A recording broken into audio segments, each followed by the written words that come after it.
न मे विदुः सुरगणाः प्रभवं न महर्षयः अहमादिर्हि देवानां महर्षीणां च सर्वशः। बंधुगण, जने पिता तांको पुत्रर जन्म एवं जीवन विषय जानी थांती, कारण से ताहा देखी थांती। किंतु पितांकर जन्म बा बाल्यकाल विषय रे पुत्र जानी न थाए, कारण पितांको जन्म पुत्रर जन्मर बहुत आगरु होई सारिछे।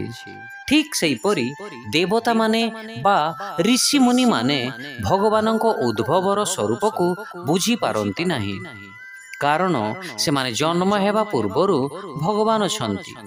ऋग्वेदरे उल्लेख अछि, को अध्या वेदक इह प्राववत् कूत आजाता कुत इयं विश्रुतिः अर्वाग्देवा अस्य विसर्जनाय अथाको वेद यत् आबभूव।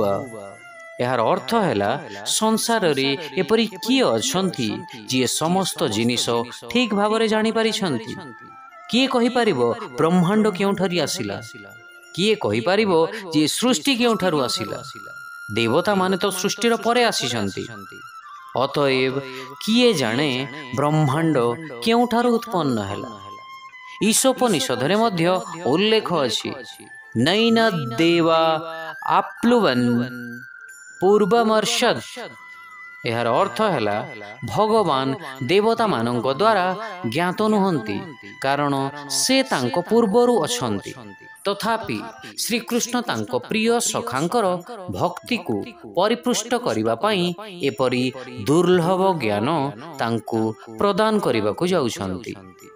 शिक्षा देवता माने किंबा बड़ बड़ महर्षि माने केही मध्य मोर उद्भव विषय रे किछि जानती नाही।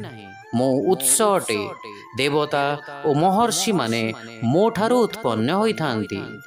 Neither celestial gods nor the great sages know of my origin. I am the source from which the gods and the great seers come. Hare Krishna.